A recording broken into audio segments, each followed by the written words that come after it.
you getting yourself ready for our show?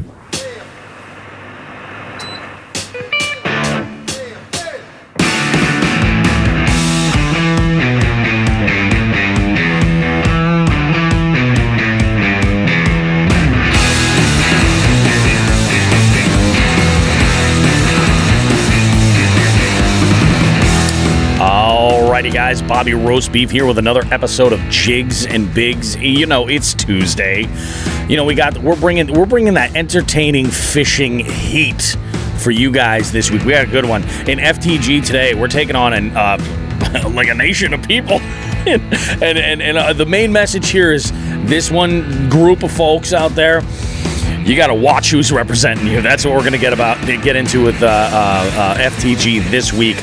We're going to talk a little bit about so what I like to call 413-isms, little small cultural details that are near and dear to our home area. So this will be educational for a lot of our listeners from all over the place, but also we want to know a few other items too. So if you're local in our area and you get what we're talking about, hit us up and we'll talk about that stuff. We're of course going to review our weeks, which have been a series of highs and lows, but both of them ending, I think, on a high point overall. We got some really, really great stuff for you guys. We're going to talk about our holiday gift guide, what's going on with that coming up. We've got another special edition show coming. We have an amazing Just the Tip today that can save you a huge headache. You're not going to want to miss this, guys. We have so much great stuff coming up this week, guys, on Jigs and Bigs. You do not want to miss it. We will see you in, just about as long as it takes for this song to wrap up and you guys to go ahead, grab yourself something to enjoy while we get into this show. Trust me, you're not going to want to miss it. We got more show coming up after this.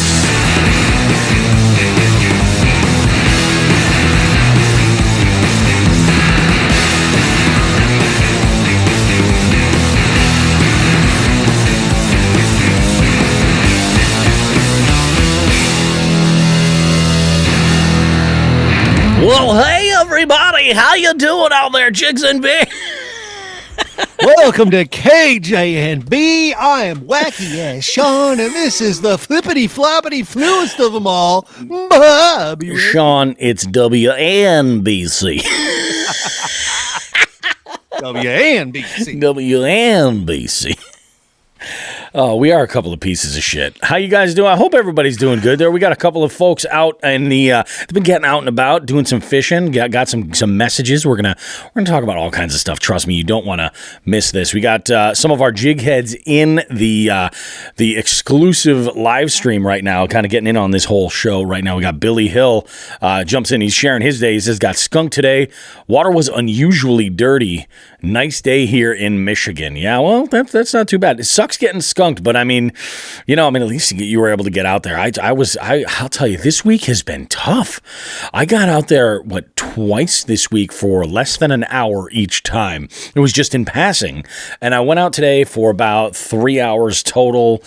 These are all just quick little bank sends, and I got on them today, a couple, 113 and 3/4 and 114. I thought they were twins, actually, when I first took them up. And it was a finesse day, 100%. It was just all about the Ned, no matter what I threw. And I mean, when I say a finesse day, oh my gosh, Sean, I haven't had to work a light Ned this slowly to get bit. It was crazy. How are you, dude? How are things? I encountered the same exact conditions you did yesterday. It looks like what could be, there was a pop-up tournament, possibly the final of the year. We may be getting some warm weather next weekend, so we'll see if another pop-up happens. But I came across the same exact things and did the same exact thing as you did, and it turned out all right for me. I can't complain, man. Dude, yeah. That's awesome. That's awesome. Oh, look who it is. Nelson DaCosta. How you doing there, Nelson? He says hello. We're doing okay. So I got to take a look at this format because this show is nuts. This week, actually, we were supposed to have Edie Wilkinson. You guys might know her as Bass Queen 83 on Instagram. Edie is amazing. She is wonderful and has probably one of the most like interesting stories you've ever heard, like heartbreaking as well, but just like in general, unbelievably interesting story. And I'm excited to get her on the show, get some of her info as far as, talking about, adventures on the water. She's actually got a whole bunch of other stuff too that I think is just going to be nuts to talk about. So we've got her coming up. We did reschedule, so she should be on in the next couple of weeks. Edie, appreciate you. Thank you so much. And before we dive into like kind of covering what the general week breakdown for us was, I do want to give a little listener shout out if I could. I got a DM today while I was enjoying my coffee from Justin Kempf. Justin hails from Wisconsin. Well, actually, I'm just going to read the message for everybody right here. And he says, "Hello, my name is Justin Kempf, and I'm from Wisconsin. I'm relatively new to bass fishing. Been doing it for a little over a year. I found your podcast through when you were a guest on Tackle Talk, and I absolutely love the show. Currently in the process of binging the whole series. Recently, I listened to the night fishing segment you guys ran and then decided to try it out. Long story short, I hit the bank at 10:30 p.m. after my shift and caught a 4-pound tank. Just wanted to say, love the podcast. Keep giving out the tips," and he puts that in quotes. "Lastly, thank you for keeping me entertained during my work shift. Love you guys, Justin." And then he sends some pictures of this tank and one of the scale. Yeah, 4.34 pounds, man. Nice job, buddy. And I bring this up because I love when we get listener feedback. I love it, especially now. I mean, Sean, you and I have forged friendships that now with some listeners, that is amazing. But there's something special about every time there's a listener you haven't heard from ever, and they reach out and say, "Hey, I really dig this one thing about your show," or, "Hey, you're a giant piece of shit, why don't you go do that?" You know what I mean? But it's like you at least know that you're the thing that we're working on right now, trying to put together, it's actually getting heard. And that still, to me, is mind-blowing that people actually listen to this shit. So thank you guys. I appreciate you. I know Sean appreciates you. If you guys have, if you're listening to the show and you're like, "Well, shit, I want Bobby and Sean to talk about me on the air," say hi. Send us a DM on Instagram or shoot us an email through our over at jigsandbigs.com. We got a contact form you can do. And I did, it's funny. Nelson just comments right here in the Jighead live stream. He says, "FYI, I left a FTG story today." That is good to hear. That is really good to hear. I think we're going to include it in this show. So in the breaks, I'll be downloading that and setting that up. I'm willing to bet I know exactly what who it it's is about. Oh, really? Oh, I think it's actually going to be the subject of just the tip. Oh, okay. Perfect. Yep. Time. Oh, okay. Yep. Yeah. That's nice. I like that. It ties everything all together. So when we wrap this segment, I'll make sure to download that because I just got the notification now that it's there. I'm psyched. Playing off what you just said, we also I just had my immediate family over. Mm-hmm. Your boy STF celebrated one more trip around the sun this past. Happy B-Day, dude. Thank you. This past week, and we celebrated today due to all things, soccer and you name it. That we're not going to have any sort of a birthday party for an old man in the middle of a week. There's no reason for that. But everyone came over, and we had tacos, and we had cake and ice cream because that's what we do at my house. Nice. And my brother stopped cake. in and made, Taco Sunday. My brother stopped in and made mention and said, "Hey man, I saw someone with a Jigs and Bigs sticker in the parking lot of work the other day." My brother works for a local market / eatery. And I said, "Well, did you talk to him?" He said, "Yeah." As they were getting out, he said, he asked if they were listeners, and there was a guy and a girl. And the guy said, "Yeah, I'm a listener." And my brother says, "Well, my brother's the host." Yeah. He goes, "Well, Bobby or Sean?" And there's Jerry popping in. We'll get to you in a bit. We'll get to you, Jerry, in a minute. So this mystery person that my brother spoke to, a mystery customer at my brother's place of work, actually said he knows you. So we'll see if he comes back. I'll make sure my brother reaches out and say, "Hey, how do you know so and so?" and take it from there. But yeah, it is nice that people are talking, which is it does awesome. kind of amaze me. Like I still get a little bit of joy when I'm on the highway. Actually, the most joy comes from when I'm in the car with my wife and I go by somebody and I see a Jigs and Bigs or like an Old Glory or a Hooks at Hoodlum sticker on their car. And I'm just like, those are my people. She gets so pissed off. Oh my God. It's adorable. Me. I made this. Yeah, exactly. I made this. I like it. I like it. I like it a lot. One other thing I want to talk about this week before we get into the shit show of fishing, at least on my end, is that I got to give a big, huge round of applause to Delirious Angler. Because Delirious launched a brand new endeavor this week, and I could not be happier for him overall. And I see this being a massive success for this guy. Like I genuinely do. He is so freaking talented mechanically that this is the most natural progression of anything I've ever seen any one individual do in the, whether it be you want to call it the business world or the content world, or in his situation, it's sort of an amalgamation of both. But if you guys aren't already, go and follow Maniac Mod Shop. That's MANIYAK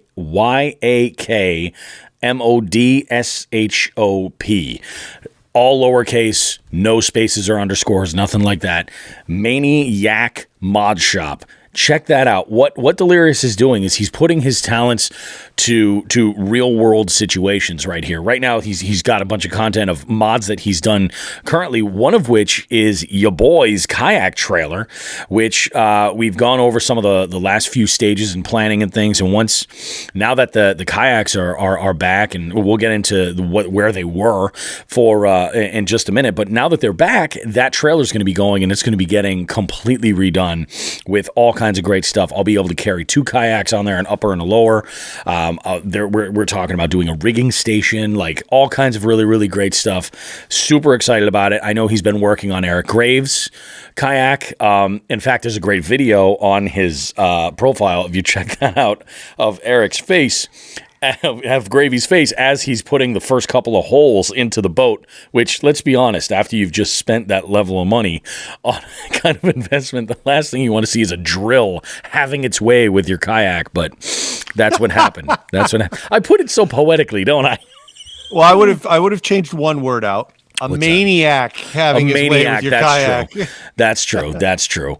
And I mean, so I'm very, very psyched for him. I told him, I said, let's get you on the show and we'll talk about it. I want to, all about it. If people have stuff that they can, they are interested in having done with either their trailers or their kayaks, any kind of modification, stuff like that, find out what he's got to offer, because this is amazing. I'm super psyched for him. On the heels of that, I want to talk about something I'm really, really excited about that I'm also working on. And this all kind of came out this week when I got an email from the owner of a company called TorqueStrap. What is TorqueStrap? I posted a video today, yesterday, doing a little unboxing. And what TorqueStrap is it's basically... It's an evolution of the ratchet strap. There's actually no ratchet compound with this at all, but there is a piece of, I'm not 100% sure if it's a bungee or a spring or what it is, that provides a little bit of almost like drag when you're tightening this down. What it gives you is basically it's supposed to give you optimal security without it being unsafe, like a bungee. Yeah, I don't know if you've ever taken the end of a bungee to the face because it let go or something like that. Most of us have. Not a good thing. Like, you could lose an eye doing that. It's not a good thing at all.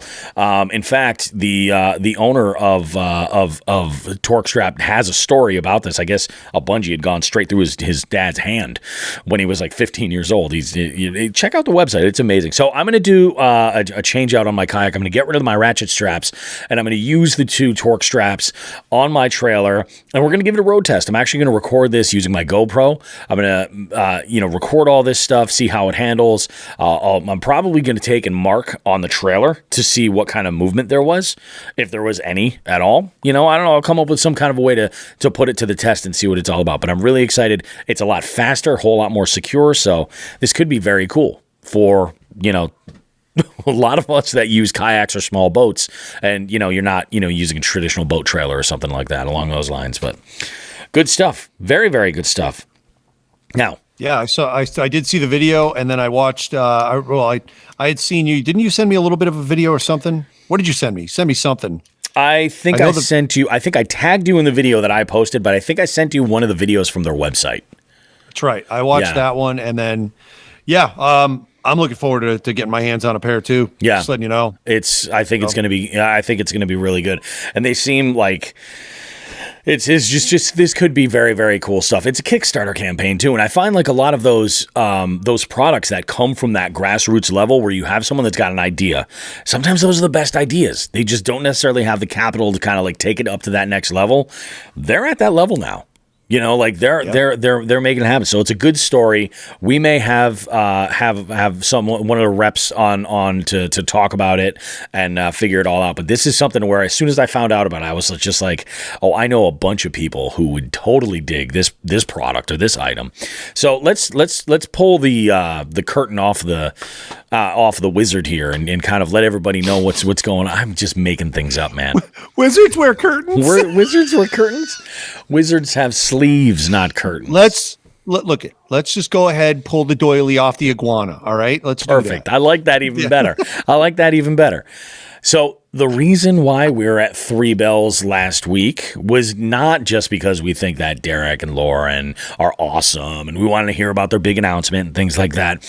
No, they were doling out some upgrades for the natives, and we got hooked up pretty good. We upgraded both Sean and myself with the a steering. Would you call that a steering cable upgrade? Because there's more to it. It's basically it's not just the cable, because it's the cable and all the drums. The drum are attached itself. to. I mean, it's really it's sort really of the entire rudder system basically upgraded, where we had a Burley Pro upgrade to the drum and the cable system, everything in there, which is awesome. It turns so much more responsively, and I mean it's like night and day.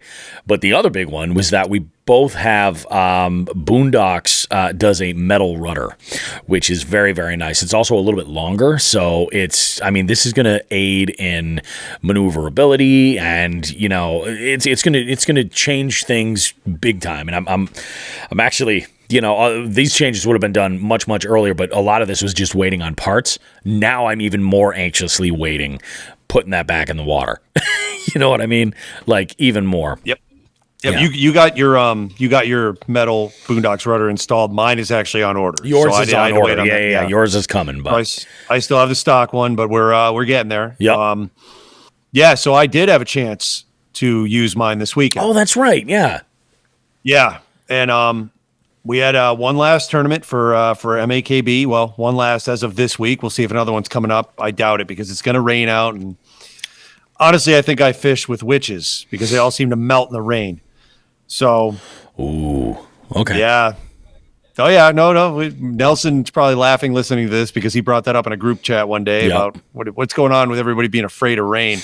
But that's fine. I go out in the rain. I like it. But it is going to be rain and a little cooler, although we are getting a little bit of a warm up for this weekend. I think it's going to be up to 60. Oh. Yeah. It's crazy, the weather right now. Air temps are going from like high to mid 20s to now, like today was like 55 degrees out. Yeah. I mean, it was crazy. I was like, you got to be kidding me. Swinging all over the place. Mm-hmm. So this week, yep. Aside from Derek came up, and we had a little gift exchange in our driveway because everybody had stickers or lures or this or that for the other. Yep. And Derek had the 2 boats with the new steering systems put in. What day was that? Was that Thursday or Friday? I think it was Thursday, right? That was Thursday. Thursday. Yep. I remember that. So that was Thursday. So Saturday was the tournament, but the tournament had a couple of little twists to it. Oh. First off, we didn't know where we were fishing. Second off, it was a team tournament where you got a partner that was going to be assigned to you, also unknown. Really? 14 people got into the tournament, meaning 7 teams of 2. Uh-huh. And there was a list of possible ponds that that were going to be chosen basically in between the 495-90 intersection and all the way down to the Cape, but not going onto the Cape. So that's pretty broad area, right? And the lakes were mystery, so there was no pre-fishing. Yeah. And I was hoping for 2, honestly. Either Lake Snippatuit, which we all would have been on, which is down in Rochester, or the A1 and Chauncey Pond, Lake Chauncey and A1 Pond. So the A1 Pond is a favorite of mine, as we've talked about on this show. Oh, yeah. There's really not a lot of bodies of water in Mass that are like this at all, with the amount of timber that's in there. And if it was a dual lake that had been chosen, you and your partner had to split up, and there was another bit of strategy. You had to figure out who was going where. Oh. Yeah. So I went to dinner with some extended family on Friday night. One of my younger cousins, second cousins, is in high school looking to join the military, and his parents wanted to talk to me about it. So we all got together for dinner, us and them, my kids, their kids, everybody had a nice dinner. And in the middle of, this talk, my phone was exploding. So I'm going, what the fuck? It's got to be the tournament stuff. Yeah. The tournament, the tournament decisions and this and that. So once I get to the car, I realize, number one, it's been chosen at the A1 Chauncey, came up randomly. That's and great. I say randomly because Ken Wood's daughter, Zoe, did all the picking, which was awesome and should be done for every event because the unintentional comedy that went on during this thing was fantastic. Really? So A1, it was funny. It's up on Facebook. You can give it a watch. Okay. It might be in the group. Ooh, I don't know. Either way. But that was funny. And then the only other Western Mass guy in the tournament got picked right after me. So name was picked, partner. Name was picked, partner. Sean Dominic and Scott Rhodes. I should start calling Scott Dusty, huh? I would. Yeah. Scott Rhodes, you are partnered up, tag team partners with Sean the Fisherman. So Cadillac reflex. Cadillac reflex. So now I'm off track. So Scott was blowing my phone up going, where do you want to do? What do you want to do? Where do you want to go, etc. So we made the smart call. He has some experience at Lake Chauncey. I did not. I have some experience at A1. He did not. Yeah. We split that way. Yeah. And because this wasn't a trail event and this was kind of a lot of fun, man, there was a good amount of shit talking that went on. It was pretty fun. Usually that doesn't happen. But when the stakes get high, people just kind of clam up and that way if they lose, they're also not losing their dignity as well. That's true. Yeah. So we got out there in the morning. On A1 with me was, let me think about this. So we had Torrance Davis, who I met. Torrance, nice guy. Never met you before, but he had a lot of fun out there in the water. Very different kayak he has. He has one of those pontoon ones with a stand-up seat, like really, really wide. I'm talking like 40 or 50 inches across. This is definitely a different boat. Man was it like we were talking about a few weeks back, Jackson, like one of those? I think similar to that, where it was like almost like a schooner, almost like a catamaran. That's right, schooner. So Torrance was out there. Good friend Ari Stonehill was out there. My man and yours, Nate Shagnon, was out there. Nate, dude. Steve Hedges was out there, and I'm trying to think who else was out there with us. Ray Figueroa, Sparky, True Nibbler. Yep, and then that was 5. I don't remember who else. Every time Hedges. I see Valber Santos. Oh, okay. And me. That's 7. Got to count me. I was there. So we got out there, and it was 28 degrees when we launched. There was ice forming on our line guides. Good times. My spinning reels didn't want to cooperate until about 10 in the morning when they heated up. That was miserable. And then this moment, my transducer on my fish finder, more than likely the temp sensor. We're going to do a little troubleshooting tomorrow, meaning me. But my transducer died, so I couldn't see in the water. I was fishing blind. Thankfully, I know that place and was out of memory. And it was a slow day for everybody. At A1, myself and Nate acquitted ourselves well. Nate got 2 18-inchers and a couple of 14s or 15s, so he did fine. His teammate was John Ferreira. And I think after that, only Torrance Davis caught a fish, and then I filled the limit. So the other caveat to this tournament was it wasn't a best of 5, it wasn't a best of 3, it was a best 8 between the two teammates. Gotcha. But one person could catch all the fish if needed. You know what I mean? Like if somebody got skunked, well, that just happens. I actually pushed for a split with at least one fish having to come from the other partner. Yeah, and they didn't like that. Nah, this was a fun tournament, so things like that were said no. We're politely dismissed by the head cheese, the big honcho. That might be a fun little thing for, say, a future Jigs and Bigs invitational. Maybe we'll could see. Even run it by. We could even run it by anybody who's participating with us. It's true. These things they happen. These things they could happen. I like that idea. I think it's I'm a big game guy. That's right. So to wrap that up, I mean, like I said, it was slow in both ponds. Over at the other lake, Ken Wood, of course, filled out a limit himself, I think. So he finished the day by himself with 124 inches or something, 123 inches. Myself, I had one of my fish called out by my partner. Yep. We finished with 111. Nobody else cracked 100. The next team up was John and Nate. And they finished with 96 inches. There was a bunch of other side stuff going on, which was fun. There was basically a whole secondary tournament, best 5 individual going on. I didn't throw in on that, but Ken won that by himself, beat out Nate. And Valber got biggest pickerel. Yep. So it was a fun, neat little gimmicked up way to have a tournament. And I'll do another one like that. That was pretty fun. That's awesome, dude. Yeah. That's awesome. And it was funny and just poetic that I got the other Western Mass guy because the day before I had given Scott a call and met up with him up in Northampton to drop off all of his Chronic Trips winnings. Oh, that's right. Yeah, he finished second in the Chronic Trips tournament. So, all of a sudden, me and Scott were best friends for 2 days. It was great. That's awesome, man. Yep, and he's planning on fishing the Western Division next year, so I'll be seeing plenty of them. And it's awesome. The way this year we're not going to be doing like a year in review quite yet. We got a little ways to go, and who knows what kind of shenanigans we can get into, but we're going to have a lot to talk about that episode. We really are. Like we seriously are going to have a ton to talk about. I mean, I think if we're doing anything like that, we're probably going to push it to like after the holidays, like a look back at a full retrospective. You know what I mean? Something like that.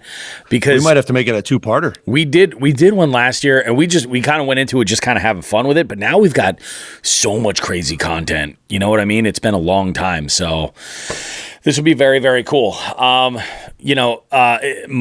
week was, like I said, I had gone out a couple of times real short, and then today I had hit the bank and happened to get on some, so I was happy. These are my first and only catches in the month of November.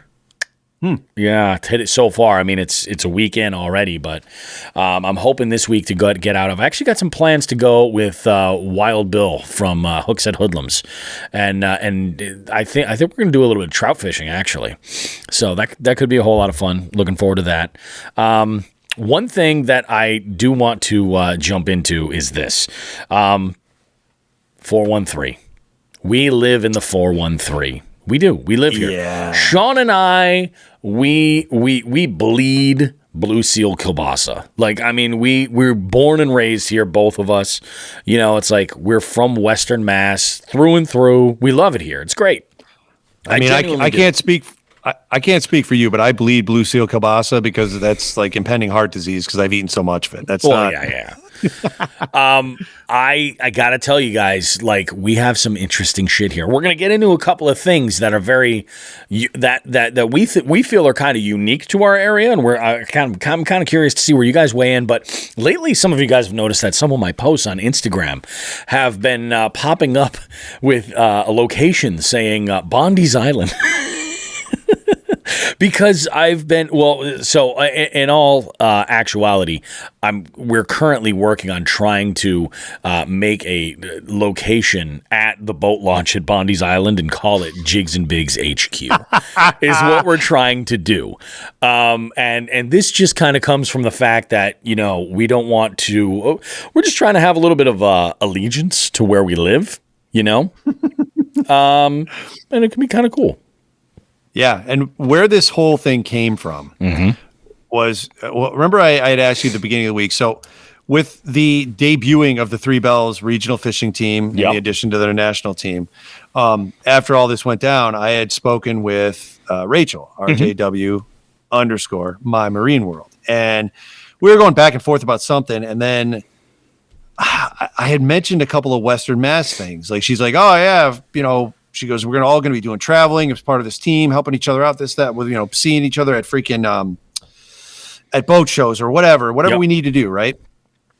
And I said, you get to experience some Western Mass shit. And I brought up a couple of things. After this conversation, I then called you up and said, I'm not crazy, but these two things are really, really, really centered in Western Mass. Right. And you said yes to one and kind of to the other. Yeah. But definitely based in the Northeast, that second one. Yeah, the second one. But the first one, well, you want to do the second one first, the Northeast one, because then we'll come in with the punch. Let's do that one. Yeah, because this is the one I'm most curious about, because I'll be honest with you. I always kind of thought that the first one, or I guess the one we're going to follow up with now, I kind of just expected that was everywhere. Maybe it's just a terminology thing. But, I mean, when I think about it, I don't think I've seen it anywhere else. I think it really is kind of original to, like, where we are, and says what kind of pieces of shit we truly are. So what I want to do is I want to throw this out here. And the first thing that we're talking about is Jack and Jill events. The fuck is a Jack and Jill event? Who the fuck is a Jack and Jill event? Who the fuck is Joe Brown? I know. By the way, let's just say happy anniversary to Joe and Meg. Yeah, happy Glory Outdoors. Happy anniversary, guys. So we, a Jack and Jill is. I work in the wedding industry. A Jack and Jill is a party that is oftentimes held in lieu of a engagement party before the wedding as a get-together. Oftentimes, it's very casual. Lots of times, it will be a simple catered event, or sometimes I've even been to Jack and Jill's that were potluck events.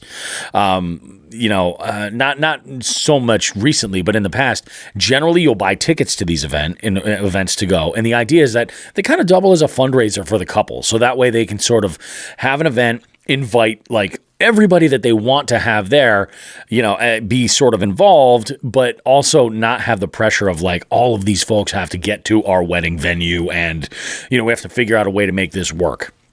So it kind of like gets everybody involved. Oftentimes there's games and raffles. Those are also, a fundraiser to kind of help the couple generally like cover their expenses for the wedding and things like that. So it just sort of like it's an event, and it's very common. Lots of times when I'm working with a couple, I'll ask them, are you doing any other types of events? Are you doing a rehearsal dinner? Are you doing an engagement party? Do you have a Jack and Jill? 9.8 times when I say that, the couple I'm talking to knows exactly what I'm talking about. And they're like, yeah, we're not doing a Jack and Jill, or we're throwing around, we're not sure, or sure, absolutely we are. And they can bundle services with me. But there's that 0.2% that are like, what is a Jack and Jill? Some folks in other parts of the country might refer to it as a buck and doe. I've heard that. There's another one that escapes me. I forget what it is, but I'm curious what you guys have, if you've ever heard of this, or if you're like these people in the Northeast are out of their mind. I know that while it's not really common to have Jack and Jills like in the eastern part of the state, That, I do see them in Northern Connecticut. I see them too. I've worked a bunch of them, I think, in Northern Connecticut, Summers and Enfield, stuff like that. It's basically Western Mass anyway. But the other one that Sean mentioned is this: party-sized pizzas. It's a giant rectangular pizza. So it's probably about 3 to 3.5 feet long. Yep. And it's cut generally in squares and comes in a monstrosity of a pizza box. Yep. Yeah. Now, I just kind of assumed, like, everybody has, like, they might change the name of it, and it never dawned on me. But I don't think I've ever seen a party-sized pizza anywhere else. The only one that I've seen that was national was in the mid-'90s. Domino's did the Dominator, which was basically a cheap-ass party-sized pizza. It was really gross. It was like a thinned-out pizza. Even by Domino's standards, it sucked. Yeah. But with the beginning of my last name being DOM, we ate a few at college. It happened. Oh, I'm sure, yeah. You're like, I'm the fucking Dominator. Well, there's some stories behind that I can't get into on the air. And then the pizza dominated you afterwards. Yep. Gotcha. So, in my travels around the country, after the first 2 Midwestern states, that's when I realized this is different. Nobody has these. And I knew they didn't have them out in Boston, because I went out to school when I went to college. It was near Boston. So now I'm thinking, how localized is this? And that's when I realized that is really the staple of Western Mass is the party-sized pizza. So when anybody listening to this out in any part of the country, you can get a small, you can get a medium, and you can get a large. Party size is no fucking around. It's on our menus. Like parties, it's not even, it's like, it might as well be large. You know what I mean? It's just, it's on every menu in Western Mass. And the further you go away out of the valley, you don't have party-sized pizzas. I don't even know if they're available in Worcester. And that's only 45 minutes down the road. In squares. Always. There's no way you could cut this pizza in triangles. Then when you're at a party, now you're thinking, okay, I'd like 2 outside pieces with the crust and an inside, or I want a corner. Those corners usually, though, they're usually small and they kind of suck. But unless you're a big crust lover, like sometimes you get that corner, it's got that big charred bubble on it. Yes. I'm okay with that. True. So the party-sized pizza, they sound like such a fat ass. I'm okay with that. It was really a shock to me when I was in the center of the country and I called up somewhere after a few beers. I'm like, I'd like a party-sized pizza. I'm like, what's that? I go, are you fucking with me? A party-sized pizza. Like, I'm here. We don't have that, party. Sir. I'm like, what's the biggest one you have? That's a large. I go, well, I want bigger than that. Well, that's the biggest we make. What the fuck? Pieces of shit. Party-sized pizzas. Tim O'Keefe jumps in and he says, growing up in Southern Connecticut, I had never heard of a Jack and Jill. Okay, so as close as Southern Connecticut hasn't heard of a Jack and Jill. Okay, fair enough. So maybe it's centered in Western Mass and slowly spreading outwards, and Northern Connecticut was the first to feel the brunt of it. It could be. It very well could be. I'm curious because, so Tim, if you're still in here, what do they refer to it as? Like that type of an event, an engagement party? Is there generally like an event before a wedding? That's typical. Like, oh, hey, we're getting married. We're going to have a such and such, is there a term? I don't think I think that the buck and dough is more of I want to say it's more of a Midwestern thing. That's what I thought too. Yeah, I want to say it's a little bit more of a Midwestern thing, but I'm not sure. Something else that's interesting about Western Mass, very Western Mass. In North Adams, Mass, if you go and order a pizza, from what I've told, I don't know, it arrives with American cheese on it. What? This is something I learned early 2000s, like 2005, 2006. Yeah. There was a guy I was in a band with. His wife was originally from North Adams. And he told me he was from New Jersey. Of all places, he was from New Jersey. And he's like, dude, he goes, when we go visit my in-laws and they order pizza, it is the most ridiculous thing I've ever seen. It shows up with American cheese on it. Wow, I've never heard of that. Yeah, that sounds like a North Adams fucking Berkshire anomaly bullshit thing. Yeah, that's what I'm saying. Where's Berkshire Brett? Can we get him in on this shit? Yeah, Nobody makes cheese like the Americans. And then we got Loaded Potato chiming in right there with his emoji. Yes. Tim O'Keefe jumps in and he says that they've always had separate stag parties, but I have no idea what the bride did. Yeah, like a stag party is a bachelor party. A bachelorette party, I suppose it could be called a dough party, but I don't know that most brides are going to be like, let's have a dough party. They're probably going to, it's a bachelorette party. But what's funny is like, you'll have a Jack and Jill, but there will still be a bachelor party or a bachelorette. Like when it comes to weddings these days, there really are no rules.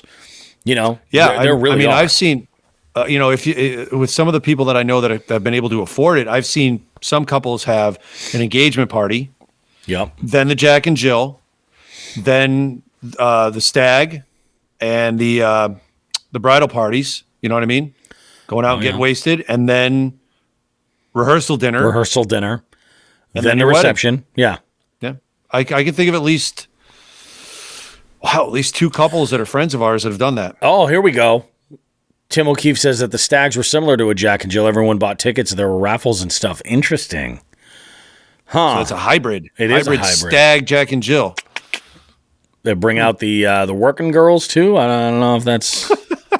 Working girls. It's not nice. That is not kosher to say these days, folks. I am a piece of shit. Yeah. Yeah. Crazy shit. Crazy. So there's some Western Mass stuff for you. Jack and Jill's. There is. And party-sized pizzas. Party-sized pizzas. Dude, could you imagine ordering a North Adams party? I have to know. Now that's my mission. I have to go and order a pizza and dissect it. And this could be a reel. Let's do it. Let's do it. We'll take a ride to North Adams and regret life. Let's go up there during the summer and do some fishing because there's a couple. I think there's a lake or two around there we can drop into. I'm sure there is. And you can get this fucking abomination of a pizza because I am certainly not. Oh, I like it. Oh, Loaded Potato jumps in with the harsh reality. Jack and Jill is when the couples don't trust each other. Yeah, I could see that too. I mean, I have had times, I won't even actually get into it. I've got some wedding horror stories. That's a whole other podcast I could do. Anyway, amazing stuff. Yeah. There's your dose of Western Mass, folks. Enjoy it. Get yourself a party-sized pizza. Nelson jumps in here with a little commentary. He goes, what about a tag sale? Everywhere else, it's a yard sale. Or garage sale, too. Or a garage sale. That's one. Oh, you know what I love is when it's an estate sale. Yeah, like get the fuck estate over sale yourself. Is a little different. I know. Yeah, but for those people that are listening to this conversation and not knowing what that is, so we all know what a yard sale is. You don't sell yards there, right? No. You all know what a garage sale is. You don't sell garages there.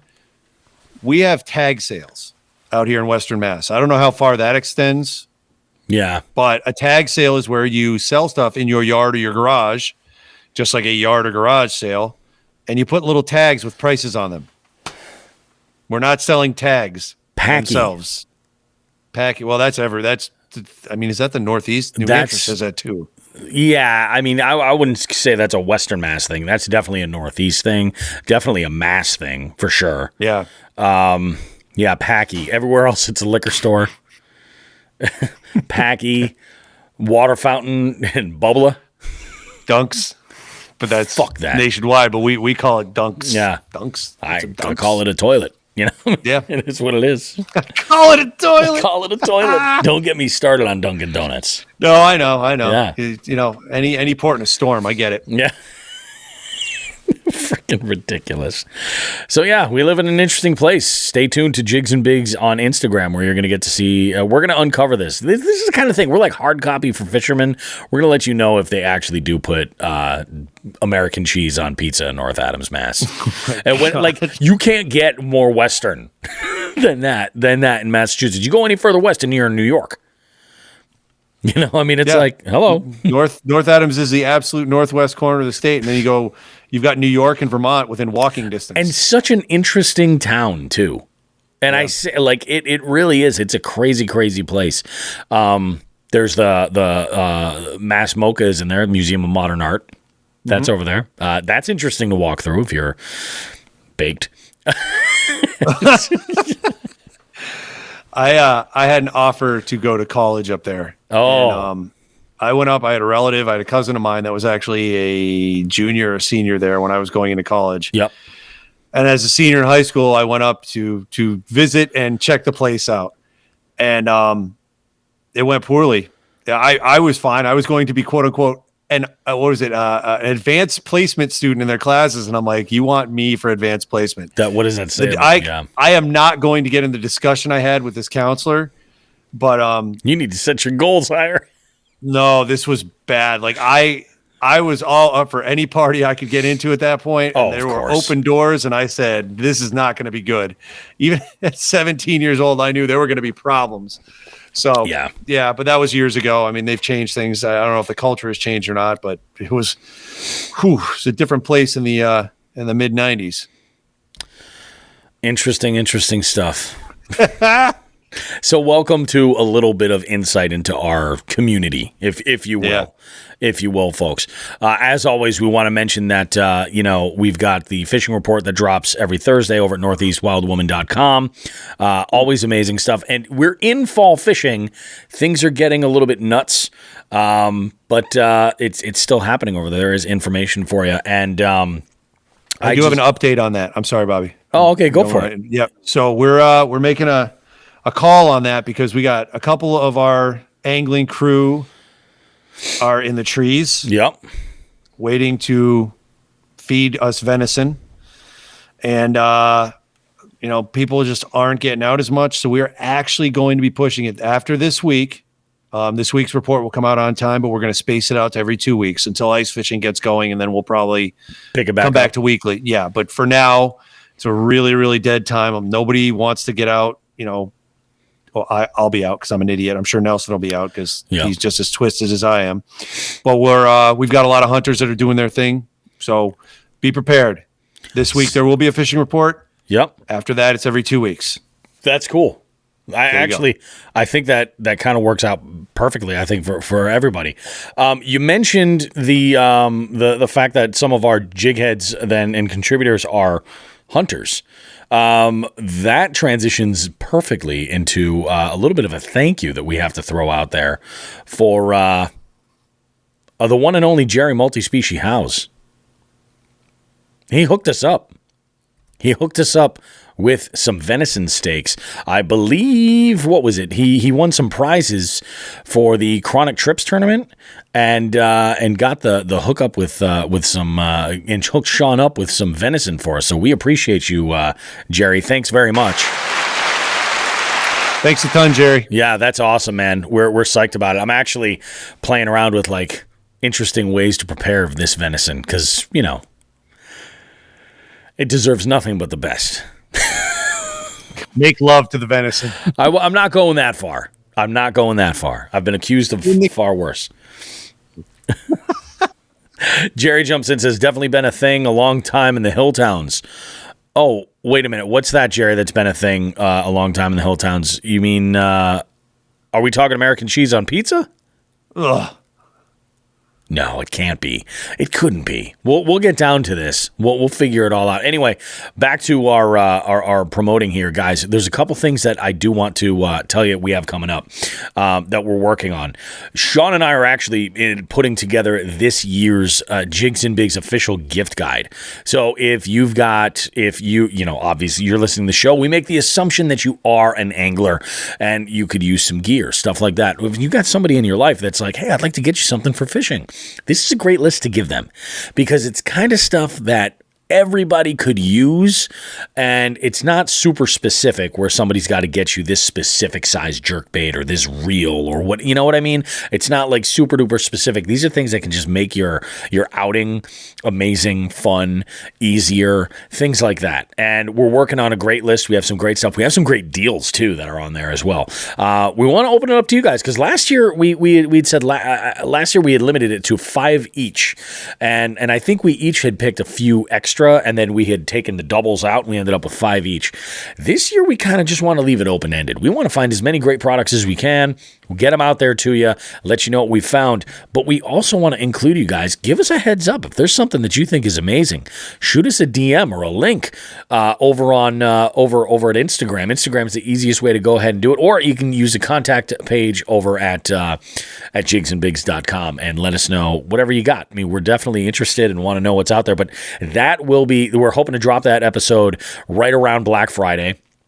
So it kind of like lines up right with the holiday shopping season and everything else, and folks can get their gear and find their deals and everything else. And I mean, obviously we pay we give a nod to all the homies that are that work with us. Hookset Hoodlums and Three Bells Outfitters, Old Glory Outdoors. But there's lots of like random little products and things that are super useful and handy. And they're worthwhile. You might see the torque strap on that list, depending how it shows up. That's what I'm getting at here. Lots of good stuff. So that is coming up. We also have a very special show coming up real soon. Sean, do you want to jump into some of the details with that? Yeah. So I'm recording tomorrow night, as of this recording, I'll be recording this year's Veterans Special. Just like last year, we're going to do an intersection of where the pastime of hunting or fishing, being in the outdoors, meets up with serving responsibilities. Your country. The responsibilities of service to the country. Different lineup this year, smaller lineup. I wanted to focus a little more on the guys we had. I think I told you this. I re-listened to last year's, and I felt there was some more I could have done if we had a smaller crowd. So we got a couple different guys that are coming in, and I'm going to leave that for a surprise as to who we're having on. But Veterans Day is this coming Thursday. Yep. So we had a choice of airing it today or this show or next one, and I decided to push it to next one. So we're going to, based on availability and a couple other things, we're going to be recording it this week. It will air next week. So it'll be a post Veterans Day celebration on the Jigs and Bigs podcast. Awesome. It's going to be good too. Yep. I've had a little bit of insight as to who is on this list of guests, and it's going to be awesome. We're really psyched. Some of you have already actually heard them on this show, which is cool, which is awesome. So it's great that we can kind of like keep the wheels kind of turning. It's good. I think that about does it for us for this segment. We're going to take a quick break, guys. Go ahead and get some things ready. I got a couple of pre-production things I have to do for this next segment, so you're not going to want to miss it. From what I understand, it's a doozy too, so trust me. I'm putting the work in now, guys, so that you guys get the best quality show. Anyway, guys, as always, we will see you right after this quick message.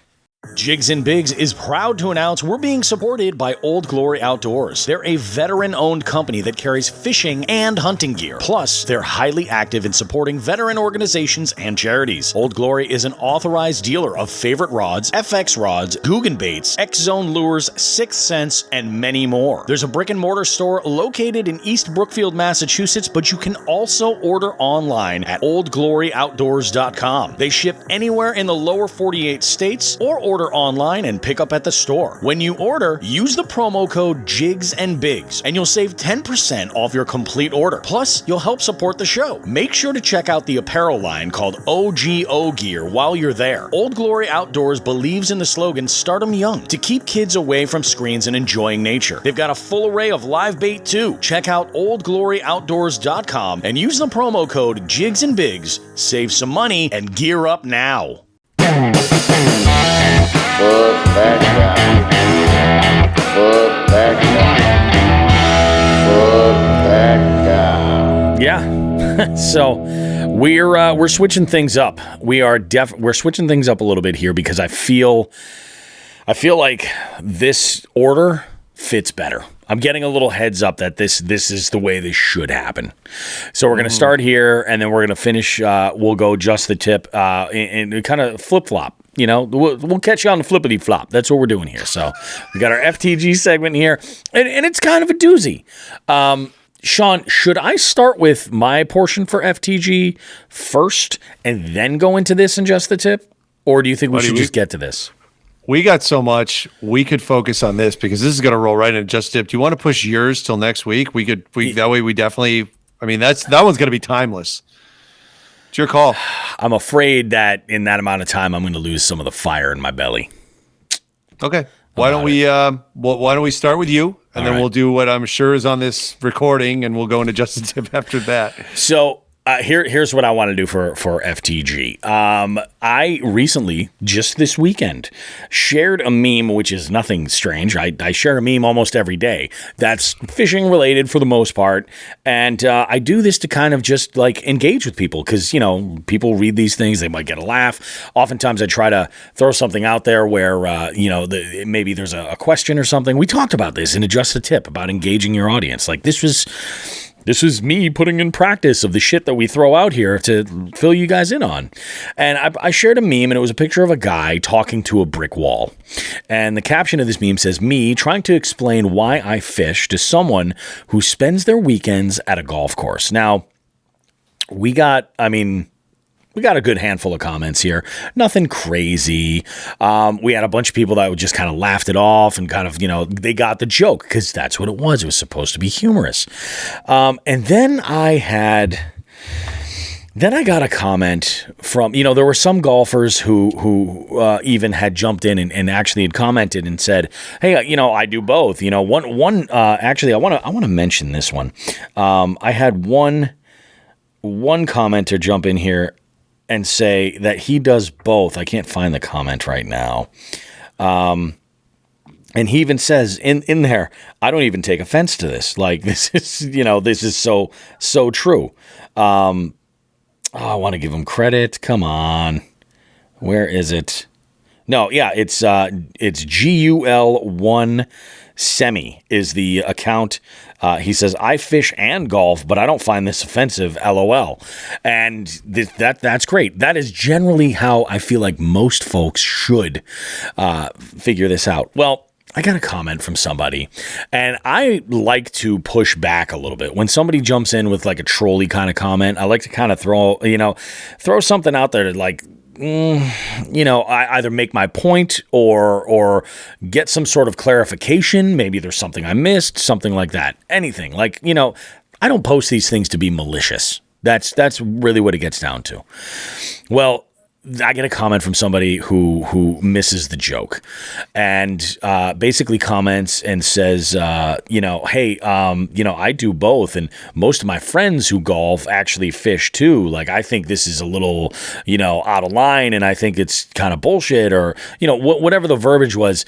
I would like to tell you exactly what the verbiage was, but I can't because this troll deleted his comment because I had gone and replied. I said, whoa, hey, hold on, man. I said, nobody's, I said, what's really funny is odds are there's probably a golf group somewhere that has this same meme about fishing. And I was like, and it's okay for those two things to exist because this was meant with pure comedic intentions. That was it. There's nothing. And I said, this is a safe space. I was like, I'm sorry if that went over your head. No, I think I said, this is meant with comedic intention.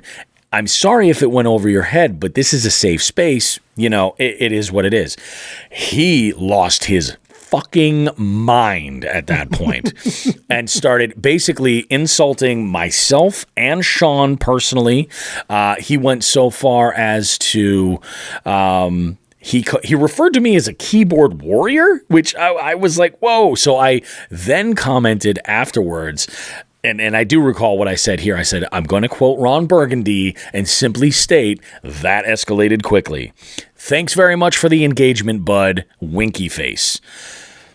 I didn't think it was possible for somebody to descend further into madness. And then it happened. He lost his shit. There was another comment, and then I went to go look at the profile to figure out what it was, and I realized it was my comment about him engaging. Thanks for the engagement, blah, blah, blah, blah, blah.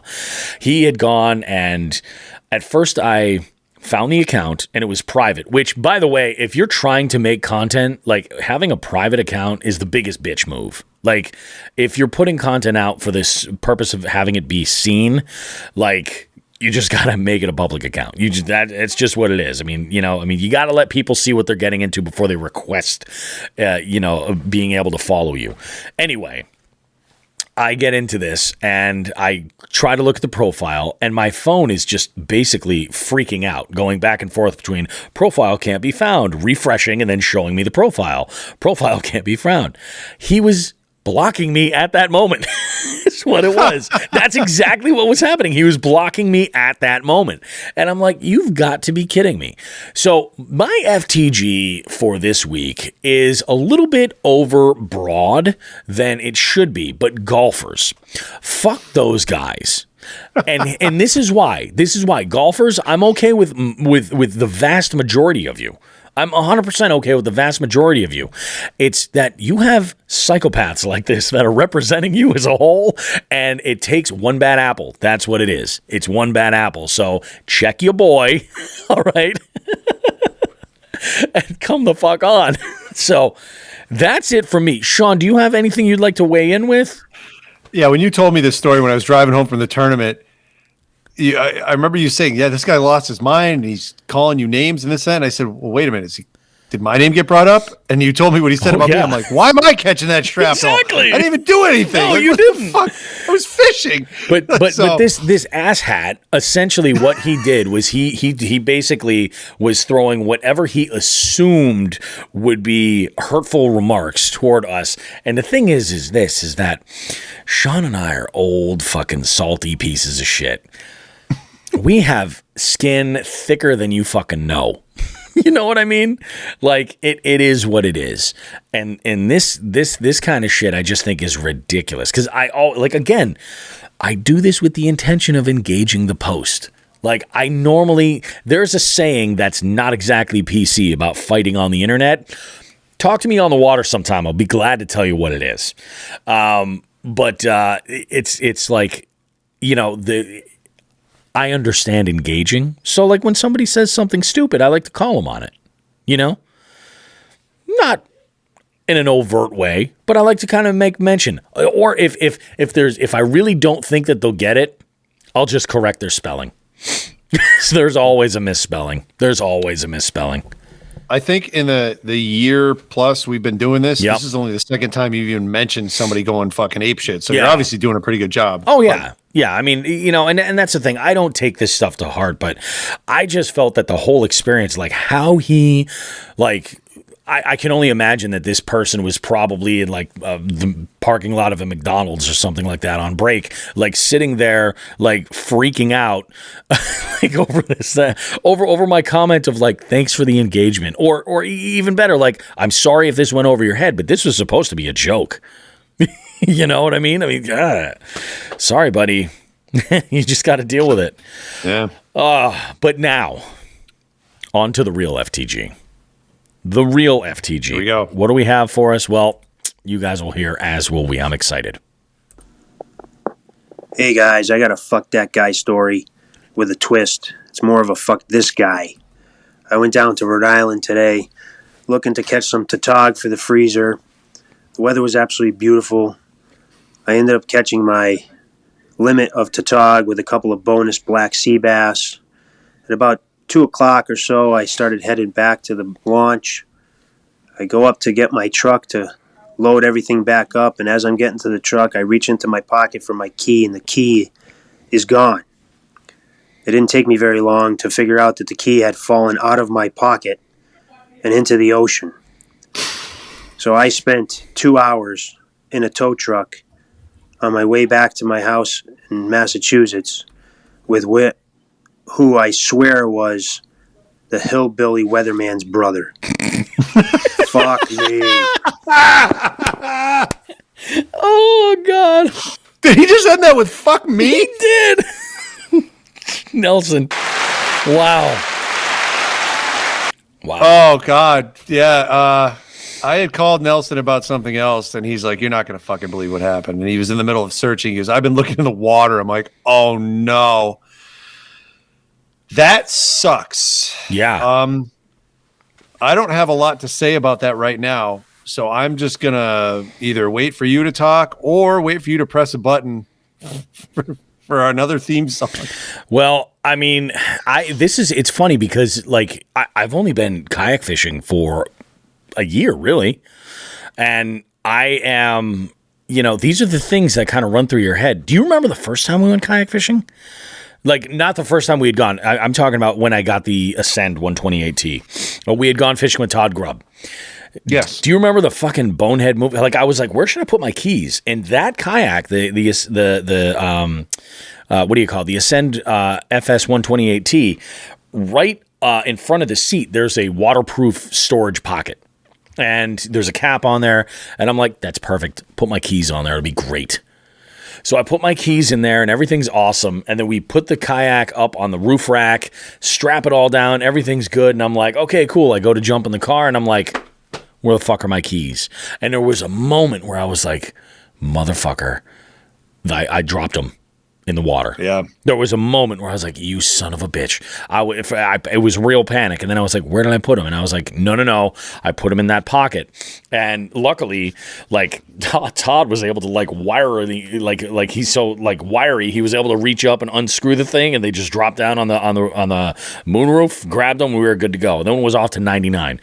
But that was like, there was a moment of real panic. And I've done everything from keeping them in my pockets when I've got decent pockets where like they'll hang and not like go over the edge. But yeah, man, like you lose shit all the time in boats. It's freaking bananas. So yeah, I do. That sucks. In 2 hours, my God. Yeah.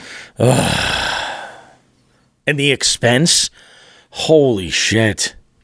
Well, thankfully, AAA, so that knocks it down quite a bit. Knocks it down quite a bit. Yeah. Yeah, but still, oh my God, the whole thing sucks. Yeah, and then I mean, well, then it's like, if you have a spare key, you can go make a copy. But nowadays, with the way car keys are, like if that were to happen to me, I'd be screwed. Yeah, I got no key. It's like shit.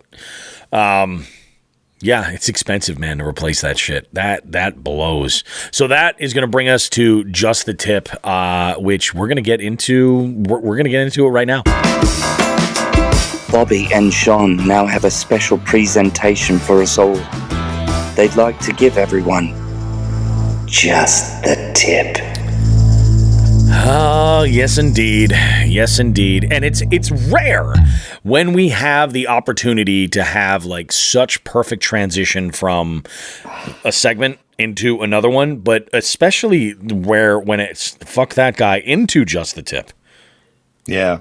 So I'm going to leave a lot on the table here, things that are not going to get said. I have so many out of respect to Nelson, because this just sucks. Yeah, I feel it's awful. Sure.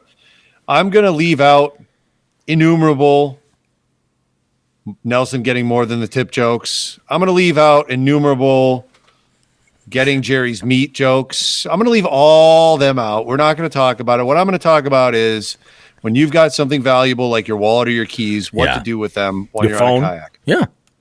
I have done two things. Currently, I wear an inflatable life vest, an inflatable PFD. So it does not have pockets. Okay, so that is off the table. So currently, what I do with my valuables is I put my wallet, my keys in a small waterproof container that has a clasp on it that has not, thank God, broken. And then I secure that to the kayak. Oh, so I have it secured with one of Sarah Pendergrass's little leashes that she made. So that thing ain't going anywhere. That's the first thing I do before my boat even goes in the water. Keys, wallet, boom, in that. It's secured. I make sure it's not going anywhere. Then I can go out on the water. Prior to that, prior to using the waterproof container, and the waterproof container you can get from name a big box store for like $5 or $10 or less. I mean, you're not paying a lot of money for that, and it's worth it. My old life vest that I have not used in a little while, but might start using again, has pockets. The pockets on the inside have like little cloth loops. So as far as my wallet goes, I'll put that in a pocket that I will not be getting in and out of. Yep. And as far as the keys, I'll clip them to that little inside pocket. So even if that thing opens up, the keys aren't going anywhere. Yeah. They're clipped to the inside of the thing. Actually, with the wallet, I believe one of my pockets on the inside has a a small area that has netting and a zipper. So I throw that in there and just zip the wallet in. That's not going anywhere. But I mean, today is a great example. This shit can happen and does on occasion. You want to make sure that your shit is secured. Pockets, I don't trust pockets with that shit. Shit falls out of pockets. Pockets can have rips in them. Screw that. Right. I'd rather have them secured and clipped to either myself or the boat.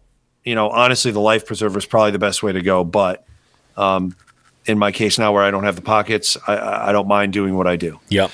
So that's just a tip. Take extreme care and caution when securing your valuables, particularly your wallet and your keys whenever you're getting in or out of a kayak. Jerry House gave us meat. Jerry House did give us meat. Yeah, he did. You know, it's funny because, like, I'll give you a good example. Like phones. Like putting a phone in a pocket is such a bad idea, especially if you're competing in a CPR tournament, because you're going to be going in and out of that pocket often to get your phone. And I learned real quick about, you know, getting a leash and doing something. You know, initially it was a leash that I could put on a lanyard around my neck. So that way, at least it was right there. I had access to it. I could unclip it, take my pictures, clip it back. It was good to go. And now I've changed things up a little bit where now I'm using a leash from the company Rogue. And, you know, that this isn't necessarily an endorsement for that one product, but something like it that works for your phone. I have an iPhone 11, so it happens to work well with the placement of the lenses on the camera and everything. That style works well for me. You know, if it does for your phone, then wonderful. That's great. But one thing that is interesting is just like taking care of your stuff to know what it can handle. So like the first time I had taken a dip at the old Devil's Swamp, my iPhone 7 went in with me. And I was like, yep, phone's dead. It's not going to work. There's no possible way. No, they're not. They're actually waterproof for a certain depth or time. I think it's like 30 minutes or something like that. Like they can handle a lot. And it blew me away. I never replaced that phone. It was fine. I only replaced the phone when I wanted to upgrade. And I have the other iPhone 7 right around over here. I use it sometimes for trivia. It'll definitely do the job. But I had a situation where we were night fishing, and Sean and I'll tell you what, I was never so happy that I had that leash from Rogue. And what I do is I have it, the Velcro strap at one end of the leash goes around the frame of my seat. So if I ever have to get it, I just reach down to grab the leash itself, and I can pull the leash and then get to the phone. If I'm ever like, where the hell did it go? If it slips. I also have a handle right next to me, which is like about the perfect size to put my phone right off to the side, where I don't have to have it on my person or have it bouncing around at the bottom of the boat somewhere. I can leave it right up there and access it quickly. I thought that was a great idea until we went night fishing. And when we were paddling back in, we got back to the launch, and I was getting my stuff together so that I could get out of the kayak and then pull it up on shore and then pull it over to the trailer. And I get out of the kayak and I'm like, okay, I got my keys. I got, everything else I need here. I was like, where's my phone? And I'm like, oh shit, it's not in the handle. And I'm like, all right, where's the leash? So I grabbed the leash. Yeah, I dragged the phone in the water the entire way back. Like at one point or another while I was paddling, my paddle had bumped the phone and kicked it out of this pocket. I didn't even hear it hit the water. It was just that sucks. Hanging over the side. I mean, thank God I had leash because the phone is fine. It still works great. But if I didn't, oh my God, if I just left it there, and I see people do this stuff all the time where I'll even see it in like YouTube videos, and I'm like, I'll see somebody's phone like lying on the bottom of their kayak, and I'm like, oh man, I could just see like, they get a fish on board and it's flopping around and decides to kick, and you never know. You got to be prepared for anything, So tie that shit down, if nothing else. Like at least have it like tied down to something, or don't bring it on if you can avoid it. Like if there's something you can do. Is that the Rogue phone leash that you inherited from me? No, No, this is Oh, the you got a one different because you remember at the trifecta, I won a road package of all kinds of Oh, good that's stuff. right. That's right. Yeah, so I won. There was a phone leash in there. There was a paddle leash, which is awesome because I'll tell you what, now, like it's great. I won't think a second. I'll be like, I got a bite or something like that, and like especially. This was more so in my paddle kayak than on the Titan, but I would be paddling and I'd get a bite and I would take the because I didn't have a clamp or a spot to put my paddle, I had to just like lay it in the kayak with the leash. I just drop it in the water, just let it go, grab it later. I'm like, whatever, let's get this fish in here and handle this. I'm like, we'll deal with it. Stupid decision because that was my only way to propel myself anywhere, but. Yeah, it's you gotta keep things strapped in and secured.